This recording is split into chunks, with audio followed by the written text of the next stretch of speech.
After joining my work it's an one Sunday, একমাত্র সানডের দিনটাই ছুটি পাই, তাই বেশ মজা করে কাটানোর চেষ্টা করি। সকালে ব্রেকফাস্টে ছিল overnight soak dark chocolate oats with some fresh fruit. তার আগের দিন রাত্রে ডিউটি থেকে ফেরার সময় বিশাল শপিং মল থেকে কিছু শপিং করে এনেছিলাম, তো সেগুলোই এখন তোমাদের সাথে শেয়ার করছি। প্রথমেই নিয়েছি একটা ডেকোরেটিভ ট্রে। আমার বোন হচ্ছে মাস্টার শেফ, তোমাদেরকে আগেই বলেছি, আর ও এত ভালো ভালো রান্না করে, অল টাইম নতুন নতুন আইটেম বানাতেই থাকে, তাই এগুলো কেনা। এটার প্রাইস নিয়েছে অনলি 99 রুপিস। দেন একটা ছোট্ট সস অর চাটনি সার্ভ করার জন্য বোল টাইপ নিয়েছি, যেটার দাম ছিল মাত্র 20 টাকা।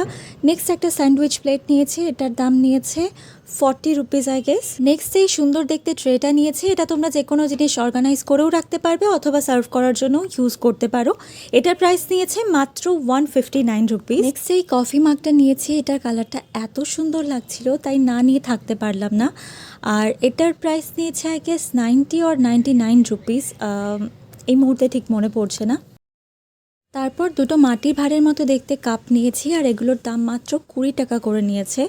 অ্যান্ড দেখতে এতটাই অ্যাস্থেটিক লাগছে, মনে হচ্ছে পুরো মাটির ভাঁড়ে চা খাচ্ছি এরকম ফিল আসছিল।